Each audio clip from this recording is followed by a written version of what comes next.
ಪ್ರಿಯ ವೀಕ್ಷಕರೇ ನಮಸ್ಕಾರ. ಈ ಒಂದು ಅಪ್ಡೇಟು ಅಥವಾ ಬ್ರೇಕಿಂಗ್ ನ್ಯೂಸು ತುಂಬ ಇಂಪಾರ್ಟೆಂಟ್. ಕೆಲವೊಂದು ವಿಚಾರಗಳು ಕೆಲವೊಂದು ಕಾರಣಗಳಿಗೋಸ್ಕರ ಇಂಪಾರ್ಟೆಂಟ್ ಅಂತ ಅನಿಸ್ತದೆ. ಈ ಒಂದು ವಿಷಯನೂ ಕೂಡ ಕೆಲವೊಂದು ಕಾರಣಗಳಿಗೋಸ್ಕರ ತುಂಬ ಇಂಪಾರ್ಟೆಂಟ್ ಅಂತ ಅನಿಸ್ಬೋದು, ಕೆಲವರಿಗೆ ಇದೇನಪ್ಪ ಇಂಥ ವಿಷಯಗಳು ಕೂಡ ಇಂಪಾರ್ಟೆಂಟ್ ಆಗ್ತವ ಅನ್ನುವಂಥ ಒಂದಷ್ಟು ಆಲೋಚನೆಗಳು ಕೂಡ ಬರ್ಬೋದು. ಯಾಕೆ ಈ ಒಂದು ವಿಚಾರ ಇಂಪಾರ್ಟೆಂಟ್ ಅಂತ ಅನಿಸ್ತಾ ಇದೆ ಅಂತ ಹೇಳಿದ್ರೆ, ಒಂದು ಕಾಲದಲ್ಲಿ ಅಂಡರ್ ವರ್ಲ್ಡ್ನಲ್ಲಿ ತನ್ನದೇ ಆದ ಕದರನ್ನು, ತನ್ನದೇ ಆದ ಸೆನ್ಸೇಷನನ್ನು, ತನ್ನದೇ ಆದ ವೈಬ್ರೇಷನನ್ನು ಸೃಷ್ಟಿ ಮಾಡಿದಂತಹ ಒಬ್ಬ ವ್ಯಕ್ತಿ, ಅಪರಾಧ ಜಗತ್ತಿಗೆ ಸಂಬಂಧಪಟ್ಟಂತೆ ನಂಟನ್ನು ಹೊಂದಿದಂಥ ವ್ಯಕ್ತಿ, ಅದರ ಸವಾಸನೆ ಬೇಡಪ್ಪ, ಪಾತಕ ಲೋಕದ ನಂಟೇ ಬೇಡಪ್ಪ ಅಂತೇಳಿ ಸಾರ್ವಜನಿಕ ಸೇವೆಗೆ ಮುಂದಾಗಿರುವಂಥ ಒಬ್ಬ ವ್ಯಕ್ತಿಯ ಹೆಸರು, ಆತನ ಹೆಸರು ಎಲ್ಲರಿಗೂ ಕೂಡ ಗೊತ್ತಿರುವಂತೆ ಸೈಲೆಂಟ್ ಸುನೀಲ ಅಲಿಯಾಸ್ ಸುನೀಲ್ ಕುಮಾರ್.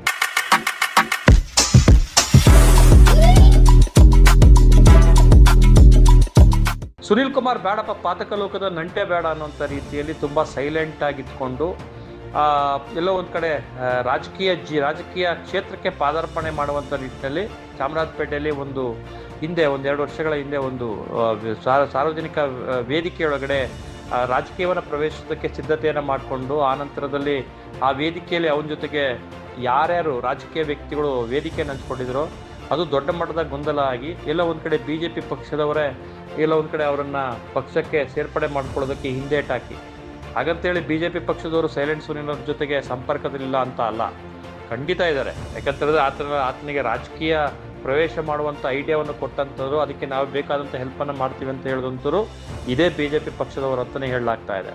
ಯಾಕಂದರೆ ಸೈಲೆಂಟ್ ಸುನೀಲು BJP ಪಕ್ಷವನ್ನು ಸೇರುವಂಥ ಆಲೋಚನೆಯನ್ನು ಏನಾದರೂ ಮಾಡಿದ್ದಾನೆ ಅಂತ ಹೇಳಿದ್ರೆ, ಅಂಥ ಒಂದು ಆಲೋಚನೆನ ಅವರ ಮನಸ್ಸಿನಲ್ಲಿ ತುಂಬಿರುವಂಥ ಸಾಧ್ಯತೆಗಳು ಕೂಡ ಇದೆ. ಅವ್ರು ಯಾರು ಮಾಡಿರ್ಬೋದು ಅಂತ ಹೇಳೋದು BJPಯವರೇ ಮಾಡಿದ್ರೆ ಅನ್ನೋಂಥದ್ದು ಎಲ್ಲರಿಗೂ ಕೂಡ ಗೊತ್ತಿರುವಂಥ ವಿಚಾರ. ಅದು ಇರಲಿ, ಅದು ಪಕ್ಕಕ್ಕಿರಲಿ.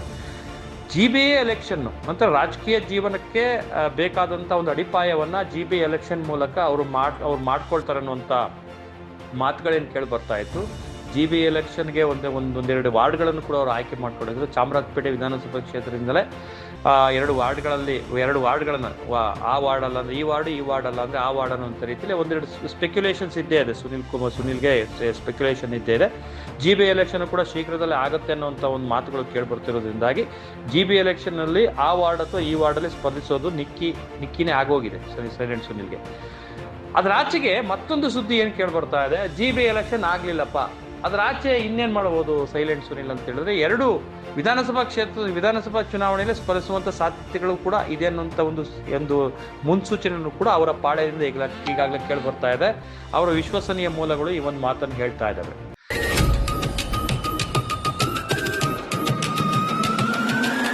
ಚಾಮರಾಜಪೇಟೆ ಕ್ಷೇತ್ರವನ್ನೇ ಅವರೆಲ್ಲ ಒಂದು ಕಡೆ ತಮ್ಮ ಸಾರ್ವಜನಿಕ ಸೇವೆಗೆ ಒಂದು ವೇದಿಕೆಯನ್ನು ಮಾಡ್ಕೊಂಡಿರೋದ್ರಿಂದಾಗಿ ಚಾಮರಾಜಪೇಟೆಯಿಂದಲೇ 2028 ಎಲೆಕ್ಷನ್ನಲ್ಲಿ ಸ್ಪರ್ಧಿಸ್ಬೋದು. ಯಾವ ಪಕ್ಷದಿಂದ? ಬಹುತೇಕ BJP ಅಂತ ಹೇಳಲಾಗ್ತಾ ಇದೆ.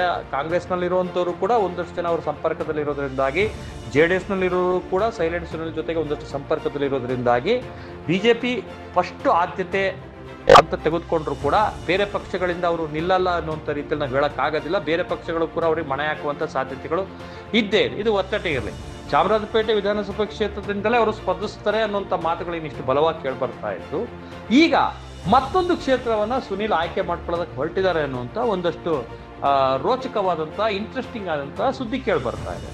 ಇತ್ತೀಚೆಗೆ ಒಂದಷ್ಟು ಸೋಷಿಯಲ್ ಮೀಡಿಯಾಗಳಲ್ಲಿ ವೈರಲ್ ಆದಂಥ ವಿಚಾರ ಏನಂತ ಹೇಳಿದ್ರೆ, ಸೈಲೆಂಟ್ ಸುನೀಲು ಹಾಸನ ವಿಧಾನಸಭಾ ಕ್ಷೇತ್ರದಿಂದ ಅಂತ ಹೇಳಿದ್ರೆ, ಹಾಸನ ವಿಧಾನಸಭಾ ಕ್ಷೇತ್ರನ ಅಥವಾ ಹಾಸನ ಜಿಲ್ಲೆಯಲ್ಲಿರುವಂಥ ವಿಧಾನಸಭಾ ಕ್ಷೇತ್ರಗಳಲ್ಲಿ ಯಾವುದಂತ ಗೊತ್ತಿಲ್ಲ, ಹಾಸನದಿಂದ ಅವರು ಸ್ಪರ್ಧಿಸ್ತಾರೆ ನೆಕ್ಸ್ಟ್ ಎಲೆಕ್ಷನ್ನಲ್ಲಿ.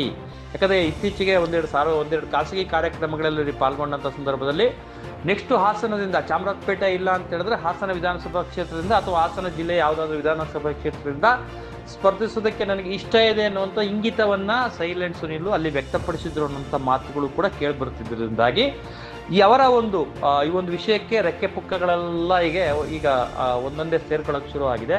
ಚಾಮರಾಜಪೇಟೆ ವಿಧಾನಸಭಾ ಕ್ಷೇತ್ರ ಏನಾದರೂ ಕೈ ಕೊಟ್ಟಿದ್ದೇ ಆದಲ್ಲಿ ನೆಕ್ಸ್ಟ್ ಆದ್ಯತೆ ಸುನೀಲ್ಗೆ ಹಾಸನ ಅಥವಾ ಹಾಸನ ಜಿಲ್ಲೆಯಲ್ಲಿರುವಂಥ ಯಾವುದಾದ್ರೂ ವಿಧಾನಸಭಾ ಕ್ಷೇತ್ರ ಆಗುತ್ತೆ ಅನ್ನುವಂಥ ಮಾತುಗಳು ಕೂಡ ಕೇಳಿಬರ್ತಾ ಇದೆ.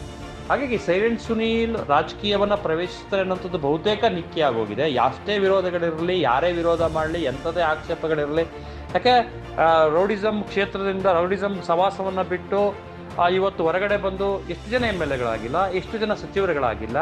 ಹಾಗೆ ಇವತ್ತು ಕೂಡ ರಾಜಕೀಯದಲ್ಲಿರುವಂಥವ್ರಿಗೆ ಎಷ್ಟು ಜನರಿಗೆ ಇವತ್ತು ರೌಡಿಸಂ ನಂಟಿಲ್ಲ, ಪಾತಕ ಲೋಕದ ನಂಟಿಲ್ಲ, ಅವರು ತಮ್ಮನ್ನ ಸೆಕ್ಯೂರ್ ಮಾಡ್ಕೊಳ್ಳೋದಕ್ಕೆ ಎಷ್ಟು ಜನ ಇವತ್ತು ರೌಡಿಗಳನ್ನ ಅವ್ರು ಬಳಸ್ಕೊಳ್ತಾ ಇಲ್ಲ. ಇದೆಲ್ಲ ಇರುವಂತ ಸಂದರ್ಭದಲ್ಲಿ ಗಾಜಿನ ಮನೆಯಲ್ಲಿ ಕುಳಿತುಕೊಂಡು ಕಲ್ಲೊಡೆಯುವಂತ ಪ್ರವೃತ್ತಿಯನ್ನ ಏನು ಕೆಲವು ರಾಜಕೀಯದವ್ರು ಮಾಡ್ತಾ ಇದ್ದಾರೆ, ಅದು ಸೂಕ್ತ ಅಲ್ಲ ಅನ್ನುವಂಥದ್ದು ಸಾರ್ವಜನಿಕವಾಗಿ ಕೇಳಿಬರ್ತಿರುವಂತ ಪ್ರಶ್ನೆ.